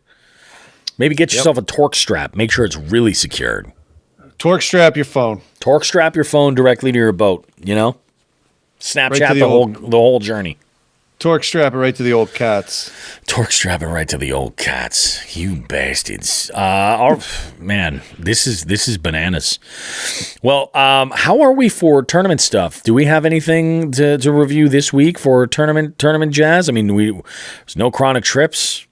No, That's over. Yeah. It's pretty we're getting down to where now we got more space in the show to get zany. no. Hey! No Dothraki weddings for a couple of months. No Dothraki weddings. Well, that's nice. We're going to develop our morning radio host personality, personas right now. Whoa! Nelson chimes in and he goes, 17 years on a kayak, and this is my first time. It won't happen again. Yeah, it's true. This is that kind of situation where you'll be like, God damn it. I'm not going to forget about this. I had a similar experience. Let me tell you about prison. Whoa! Stop that. Oh my goodness, guys. Hey, you know what? While we're bullshitting and basically wasting everyone's time, it's 9:21 p.m. here on Sunday night. Yep. It's not really. It's really 10:21 p.m. and I feel like death right now and I want to go to sleep because we live in an archaic society that fucks around with our clocks. Yep. Stupid. That's all I want to say on that. It's stupid. It is, man. Dumb. It's funny because I was trying to. So I got to tell you, something very frightening happened today. My oldest daughter has her appointment for her driver's license exam next weekend. And she's like, I really would like to get out and do some driving, Dad, blah, blah, blah, blah, blah. And, she should be driving my wife's Buick. She should. Mm-hmm. She should be. My wife says, why don't you just, she's fine. Bring her up to the community college nearby, the big empty parking lot. Bring her over to HCC. Let her do some, driving around the parking lot there. I was like, okay, fine. So I brought her. And were you aware that now they're making you parallel park for your license? I thought I did it. You might have. Back when we got our licenses, it was almost like a crapshoot. Like you could have to do it, you may not have to do it, but it was never required. It was all dependent on basically the who you were with when you took your test. Well, now things are a little bit different. Like now the tests happen through the driving school. I had to go to the registry for my license. And I think you probably did too. Like, or I went with the driving school. Like they brought me and I used their car, but you had to go there. Now they do it at their own place. Like they're handling it and filling everything out. So I think the driving schools are the ones who brought it back. Like brought back the whole parallel parking. Now there are.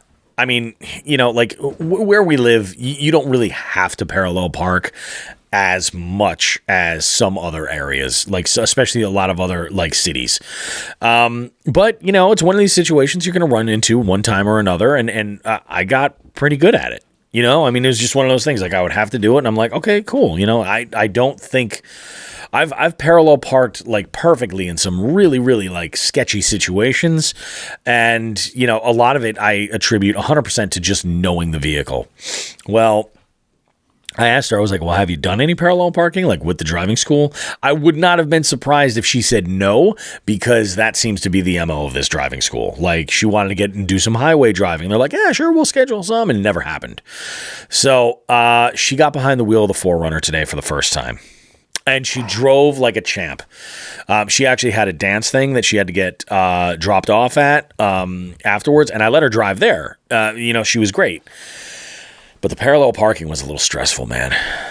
It was a little stressful. I wasn't planning on going to fishing, but I needed to bring my blood pressure down. It was one of those things. So she was like at this college campus where we were, there were some cones set up, and I had borrowed some cones and to kind of place them where, like, hey, this pair of cones represents the front and rear of that car. This is the front of the car that would be behind you. There's your spot. Let's go parallel park. And, she's trying it, and I said, do you want me to show you the way I do it? And she's like, no, it's okay. And I was like, you sure? And she's like, okay, maybe, yeah, show me how you do it. And I nailed it. I'm like, okay, so we go around, great, blah, blah, blah. I was like, this is how I find you have to do it. And she's like lining up her bumper with the front bumper of the car that would be in front of her and doing it that way. And I said, well, that works, but only if you're not in a longer vehicle.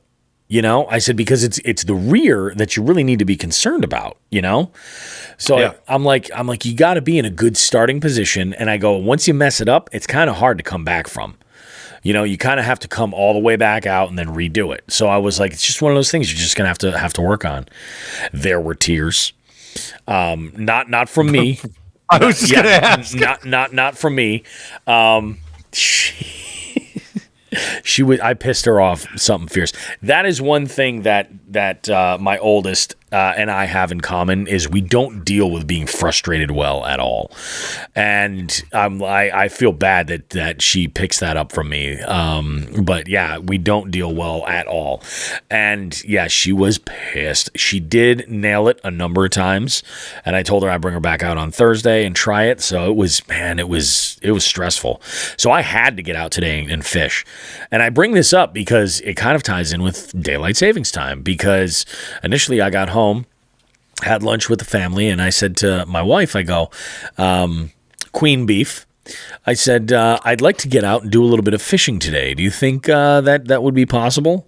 And I, of course, got the standard issue eye roll and the witty, oh, don't the fish hibernate, though? I mean, you mean they're still biting? And I knew it was going to be a go ahead, fine, but she had to give me a little bit of ribbing about it. Couple jabs. Exactly. So we finish up lunch. We're hanging out. We started watching this series on Netflix, the horror movies that made us. Great. Mm-hmm. Highly recommend. And we had just finished the one about Halloween. And I said, all right, I'm going to head out. It's just getting about 1:00. And she's like, what? She's like, really? She's like, you're not picking her up till like 5. And I was like, yeah, but it's going to get dark at 4. Because of daylight savings. She's like, that's right. This is going to mess everything up. It was weird, man. I was like, I should probably get going. It's starting to get dark. And I'm looking at my watch. I'm like, no, we got plenty of time. In fact, she even called me and said, hey, this thing's going to wrap up earlier than I thought. We're probably going to be done closer to 4. She was right on the money.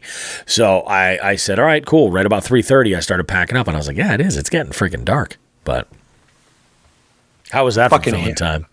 I fucking hate it. I fucking hate this stupid clock thing. It is. It's so stupid. Makes no sense. I know. I do know. Like there was Emily, Realum Angler, on Instagram posts periodically on her story, and she'll mention how she hates how like it's dark until 7:30, 7:45. It's like it's so dark until later on. But I'm like, at the same time, I'm just like, I'll just suck it up. I just rather, because then we're so close now, and things start going back the other way. April's gonna come around, and hello, Yeah, but changing the clocks, there's nothing good to it. It's stupid. I don't care if it's dark in the morning or dark at night. Yeah, I just it's want gonna be dark. Some consistency. This is stupid. Fucking hate it. Somebody's making money off this somewhere and having a laugh. And I don't know who. I don't know how it works out. I've heard a couple of stories about it. I've heard that it's an agricultural thing. But I've also heard that that's sort of like a cover up. Like that's not, that like that's what they want you to think. And I'm like, you're fucking illiterate in the first place. Well, I thought it was a World War I thing, but it had been suggested. Yeah, I heard that too. But like, didn't Benjamin Franklin suggest it? I don't know. I don't care. It's stupid. Yeah. There are no high points to it. All it does is stress people out for a day or two or a week, causes heart attacks, causes people to get into accidents. This is fucking stupid. I had seen a meme come up, and it was a map, not a map. It was a calendar of the month of November, and there was one date the day before Thanksgiving that was like hang out and get blackout drunk with old friends. That was that one. It was like one color there. And then it was this weekend. There was a separate color for the Sunday, the Monday, and the Tuesday, where they're like, no, the Sunday was have sleep affected by changing clock schedule, and then the following like 3 days were such and such, where it's all anybody would talk about, like just talk about daylight savings time for this amount of time, and then of course Thanksgiving was fight with your family over and overeat, party on. Hashtag truth. Hashtag truth. Wasn't, I use that all the time. Wasn't hashtag truth that big anti-smoking effort in the late 90s, early 2000s? That would have been pre-hashtags. It could have been. Oh, okay. Maybe it wasn't even. I don't know. There was a truth something that was related to smoking. Actually, it might have even gone a little bit wider than smoking too. It might have been like just an overall PSA. Yeah, public service campaign. I just remember. I know it was smoking and truth were involved. Yeah. Yeah. I don't know. This is where we're at in the show today. The fishing's down.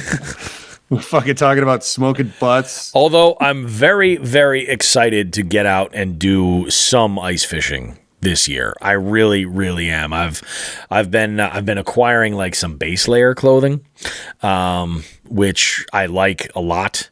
The older I get, the worse I hate the cold. The more I fight it, and I do feel like layers are huge. They really are. They're everything. So, well, yeah, I'm with you. I'm ready for it too. I know I've got probably a couple more jaunts out because I do want to round off some numbers and fill my fridge. Yep. Fill my freezer with some fish. But for sure. Getting to the heart of the matter, the Truth campaign actually started in 1998 and is still continuing now. So at some point it started as just Truth and got a hashtag to it. It got a hashtag. Okay, that makes sense. Yep. So there we go. Don't smoke, people. Well, don't smoke butts. Yeah. Smoke stuff that's worth it, like Grampy's Sleepy Tobacco. Party on, Wayne. Or as it's known today, Sean's B-Day Tobacco. Sean's B-Day Tobacco. Oh. Guys, we're bringing you the best we got. We're bringing you the best we got. That's what we're doing here. If you listen closely, you can hear us scraping the bottom of the intellectual barrel for today's show. It's true. I mean, I got, let's own it. That's the thing. We're going to own it, My God. Hey, let's take a quick break. We're going to wrap this show up when we get back, guys. Remember, we got more great stuff coming up in future episodes. We've got Edie Wilkinson, that's Bass Queen 83. We're going to have Delirious on, of course, to talk about Maniac Mod Shop, which I'm very, very excited about. Plus, there's a lot of other stuff that we have working that I'm very excited about too. So this just happens to be in one of these weird spots where we're kind of getting all these items together for some really great stuff. So I do apologize for the you guys are getting those broken pickles at the bottom of the jar. You know what I mean? We're floundering and talking out our asses.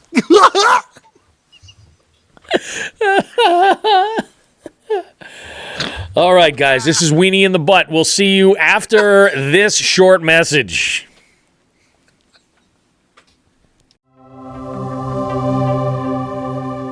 Jigs and Bigs is proud to announce that we're being supported by Three Bells Outfitters. Located in Smith Cove on the Niantic River, TBO is Connecticut's premier paddle sports retailer. They're a full-service shop specializing in kayaks and paddleboards for everything from recreation to tournament fishing. Three Bells is an authorized dealer of Hobie, Jackson, Feel Free, Native, and Bonafide kayaks, as well as many paddleboard brands. Not sure of what kind of SUP or kayak you want? TBO offers free demos of all brands. Want to go for an extended test drive? They have a full-service rental facility on site. Three Bells also offers a complete rigging service for your kayak with such brands as Yak Attack, Yak Gear, Burley Pro, Yak Power, Torpedo, and more. The sky is the limit. You can visit Three Bells Outfitters in person or online at threebellsoutfitters.com. They ship anywhere in the lower 48 states or order online and pick up at the store. Can't make it to the store to pick up your kayak or worried the freight company might damage your purchase? Three Bells Outfitters offers a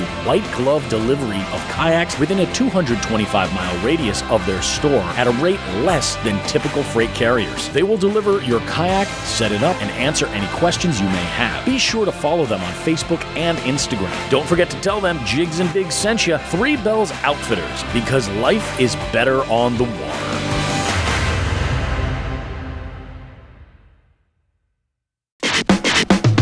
Hey, what's up, guys? Bobby Roast Beef. Now, normally, and I've mentioned earlier in the show that we don't have an interview scheduled for this week, but in this spot, I have something that I want to put in here that is, I'll tell you, it's a really, it's kind of a sad, it is definitely a very sad story, but it definitely brought to light the how well connected the fishing community is. Now, a lot of you guys may have heard about the passing of three-time Bassmaster angler Aaron Martens.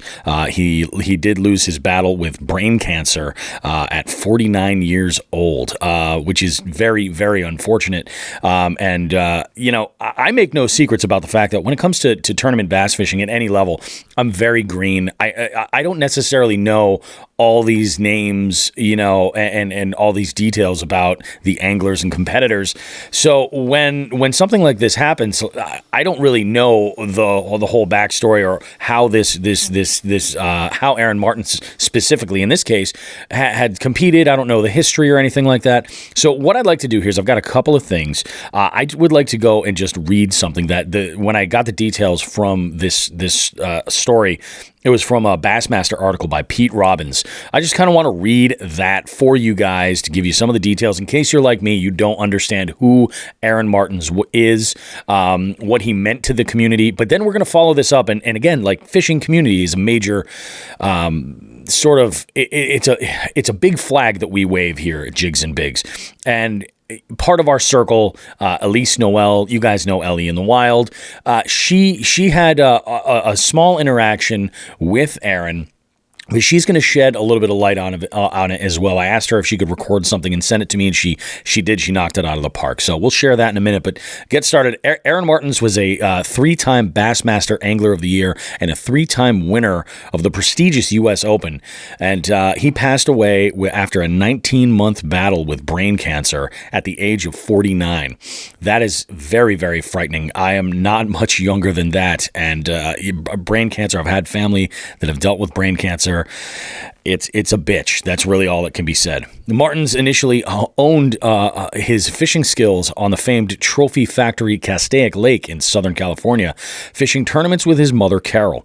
After a storied career on numerous regional circuits, he qualified for the Bassmaster Top 150 Tour through the Bassmaster Western Opens and subsequently fished on various iterations of that tour, including the Bassmaster Elite Series from 1999 all the way through 2018. Along the way, he qualified for and competed in 20 Bassmaster Classics, finishing in the top 10 on 9 occasions, including 4 runner-up finishes at the 2005 Bassmaster Classic in Pittsburgh. He had the winning fish on several times and ultimately fell short of Kevin Van Dam's winning weight by a mere 6 ounces. The following year at Lay Lake, he again finished second to Van Dam, albeit by a larger margin. Martens won 9 Bassmaster tournaments, 3 of them on different waters in his home state of California, as well as in Alabama, Illinois, Arizona, Maryland, and in New York. At the final win in 2017 on Lake Champlain, he was in 19th place heading into the final day of competition, but he amassed a monstrous catch to leapfrog the other 18 anglers. That's amazing. It's a mark that will likely never be matched or topped in the Elite Series competition, since final day fields were usually limited to 12 anglers and now consist of 10 qualifiers. During his more than 2 decades at BASS, he won more than $3 million, In addition to competing with BASS, Martins also fished the FLW Tour from 2001 through 06 and qualified for the Forest Wood Cup 3 times. In 2003, he won a tour event on Wheeler Lake, and the following year, he won at Champlain. He later fished at the Major League Fishing made-for-television events and left BASS to compete on the Bass Pro Tour circuit in 2019. Despite the fact that several of his most notable achievements came using power fishing techniques, he bristled at being pigeonholed as a finesse fisherman. Many of Martin's most meaningful innovations came using light line techniques. At the 2004 Classic on Lake Wylie, in which he finished second to Takahiro Omori's last-minute charge, he brought several obscure lures from the 1970s back to life, including scroungers, the horsey heads, meaning underspins, both of which became integral parts of most serious bass anglers' arsenals. He's perhaps best known for his prowess and reliance upon the drop shot technique, in which he had a strong hand in popularizing. Indeed, he taught it to many of his fellow tour pros. While Martins moved from his native California to Alabama partway through his career to ease the road strain on his traveling family, he remained closely affiliated with the Golden State. He tirelessly worked to refine both finesse and big bait techniques and was noted for his tackle tinkering and perfectionism. He was also a conduit between Japanese innovators and the U.S. bass scene, and at times was sponsored by various Japanese companies including Megabass, Duo Realis, Sunline, and Shimano. The self-titled Furious Hog Snatcher was also an avid runner, backpacker, and camper. He's survived by his wife Leslie, his children Jordan and Spencer, and his mother Carol. I'm going to go ahead and throw this over to Ellie. She's going to share her experience with Aaron, and I want to say thank you, Ellie, for sharing this story with us, especially on such short notice. Appreciate it. It definitely goes without saying that the entire fishing community is saddened by the passing of Aaron Martins. But I've noticed over the past few days, seeing the social posts and website articles and just hearing different people's memories of him, the most common denominator is that story or memory will probably put a smile on your face. I shared a story on my socials and I had people kind of commenting the same thing, and what an amazing legacy to leave behind. Not only was he a dope angler, I mean the most strategic kind of approach, and who has 3 AOIs and then wins like a dozen tournaments and is approaching like the $4 million mark in the professional bass fishing world. That's like a white whale. So that's an amazing, he's pretty much a legend, and the most down-to-earth kind of human that you'll meet. And that was genuine. He wasn't putting on a show or anything like that. He was truly a genuinely nice dude. And my experience with Aaron Martins was still till this day puts a smile on my face. Just telling this story makes me smile. In 2017, I started traveling more to get more content to scale my business. And I went up the street to the Bassmaster Elite tournament at Champlain. And I was getting pictures. And I actually witnessed Aaron Martins win that tournament, which was really cool. And I had an assistant at the time. And I was like, okay, we got to take this on the road more. So we drove to Detroit and went to the Bassmaster Elite event on Lake St. Clair. At that event, I've been to that location a couple of times now. They leave this park area and they actually have to idle down a canal to get to the opening of the river before they can just like rooster tail into the sunrise. And my friend Emma, who is working with me, we kind of positioned ourselves at the edge of the canal to get the most ideal photos. And for the most part, you know, the guys are focused, they're getting their game face on. It would just be like a snap, and we wouldn't really have any kind of exchange. Around the corner, I see the tip of a boat that was purple, and I realized, oh, there's Aaron Martins. And then all of a sudden, he throws his arms up into the air and was giving us this huge air hug, and was like smiling and grinning. And mind you, that morning, it was a balmy morning. It was freezing. Emma and I were underdressed. We were freezing. And he, like Aaron Martins, was dressed like bundled up. And he was just waving. It, like a grin that went ear to ear. And he was like, stay warm. Have a good day. And we were like, good luck. And like that exchange was something that I have just kept with me till this day, because it was so genuinely nice and down to earth and kind, and nobody has to do that. Like, you don't have to do that, but the fact that he did that without even thinking otherwise, that just goes to show the type of person that he was, and that just goes to show the type of legacy that he'll leave. And I'm just happy to even have a story like this to share. So my thoughts definitely go out to the family and friends and the fishing community. It's quite a sting, but those memories and stories that make us smile, those kind of help dull that sting. So thanks for listening to my little story. Have a grand day.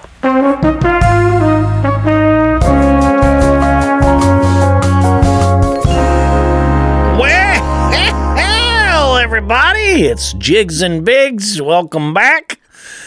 It's your host, Bobby Roast Beef here. I got Sean the Fisherman. Sean the Fisherman, how are you today?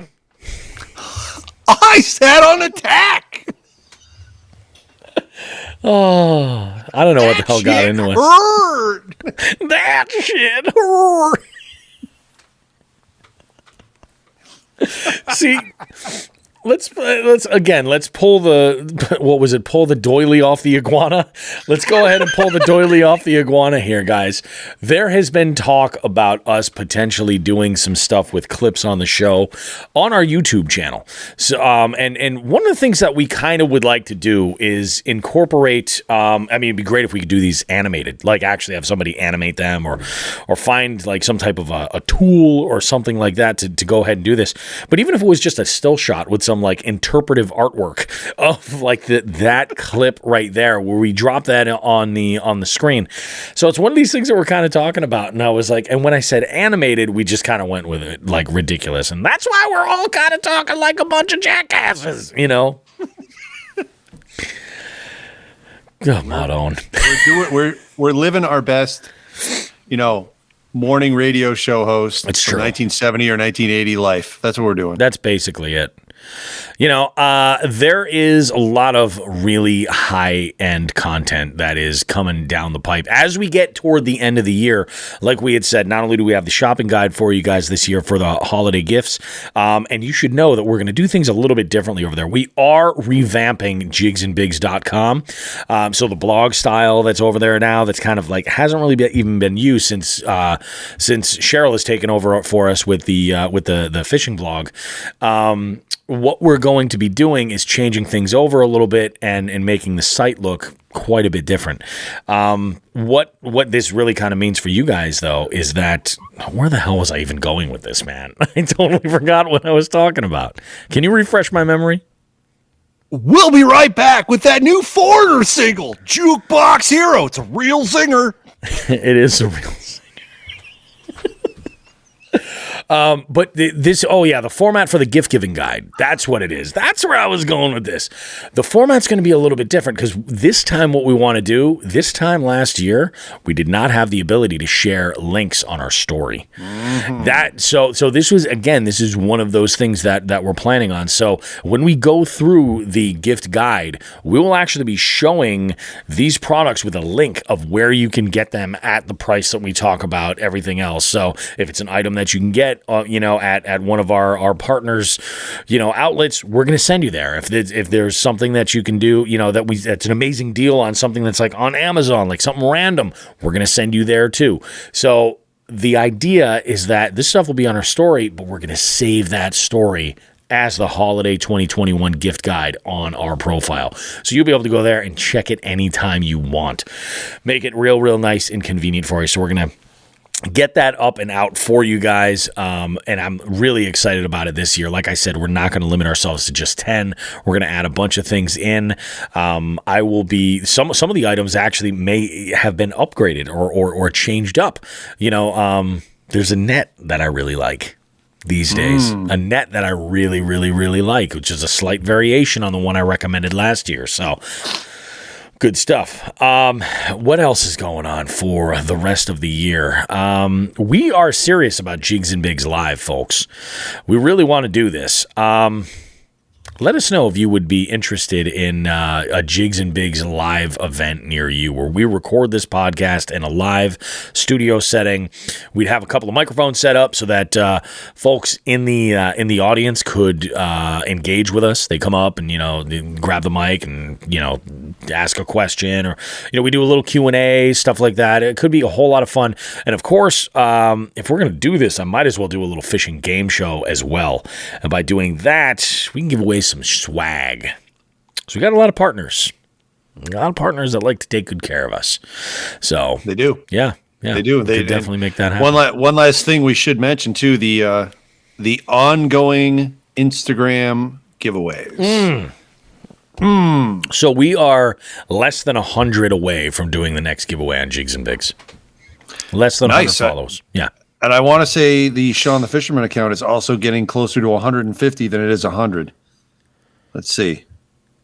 Yeah, we're 165. That's huge, man. It is. This stuff's going to happen. I had sent out the little extras to our winner on the Bobby Roast Beef page, and so she's got that. All of our other partners they've all been informed of shipping info and everything, and they're sending their stuff out as well. So very, very cool. Lots of fun. Big thank you to them. I really appreciate it. You guys are absolutely amazing.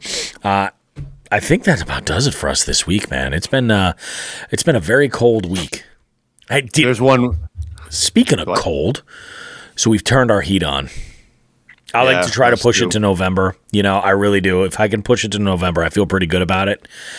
We turn the heat on. Now, we have old school radiators in our house. Cast iron, makes a little bit of noise when the heat kicks on. It's all good. Sometime this fall, that little valve on the front of the boiler? Have you ever seen this? It's a little tube, and it's supposed to be full about 2/3 of the way. And I was like, well, that's really low. It happens all the time. It just evaporates. Sometimes you got to add some water to it. So I open the valve and I let it go. And then I don't know if I was half asleep or whatever, but I way overfilled it. Ooh. Yeah, I way overfilled it. So I tried to drain a bunch of it out and get things back up and running. But this is the first year with Eleanor where the heat has gone on, and there's hissing from that she's hearing for the first time. From when we got her, the heat was already on. She came in here and any of the pinging sounds or anything like that, but this time it was crazy. So I drained out a bunch of it, and it's fine, it's good now. But when we first fired it up, man, it was it sounded like someone was getting in there with the freaking hot mops. You know what I mean? It was getting. I was like, whoa, this is nuts. It got so bad, Sean, because where I am in the disco dungeon right now, I'm right under our dining room, okay? And we have a radiator right just over to my left. And these were spewing water at one point. And and the water was pooling up in front of, and it was almost getting on the desk. Holy shit. I happened to come down and was like, I want to check on something. I took everything apart Friday night after trivia, took everything apart down here, put it all, and I happen to have these road cases for stuff, crammed everything in there, shut them up tight. I was like, we're good. Everything's dry now, but I'm like, yeah, I don't want to get any water dropping in here or anything like that. So it's all worked out, but it freaking had me concerned for a little bit. But poor Eleanor, oh my God, like 3:00 in the morning, temp drops just a little bit. Heat kicks on, clang, clang, boom. She starts barking a storm up like crazy. Oh, ridiculous. Poor derpy dog. Fucking just trying to live her derpy dog life and getting her ass kicked by she is. By the radiators. 100%. Sorry.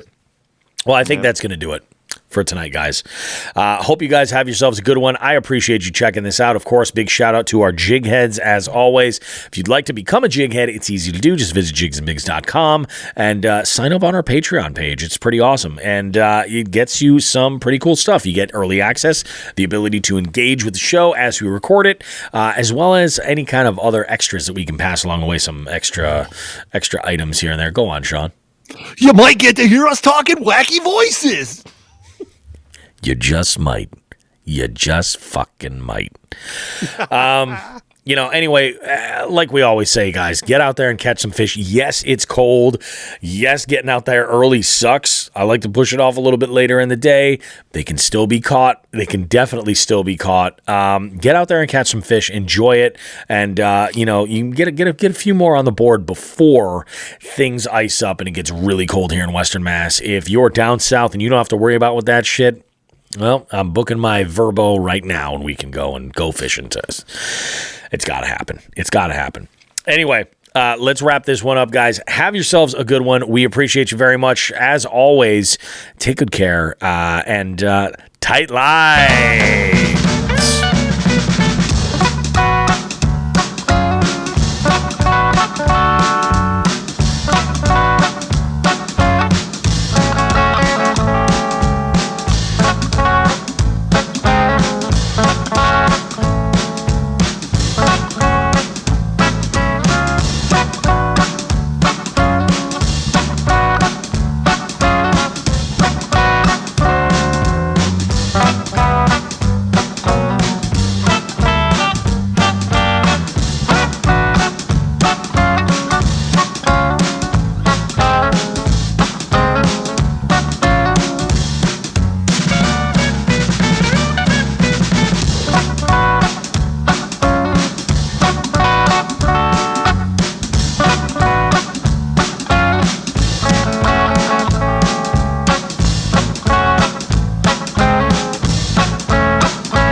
On the mountain, it's so desert.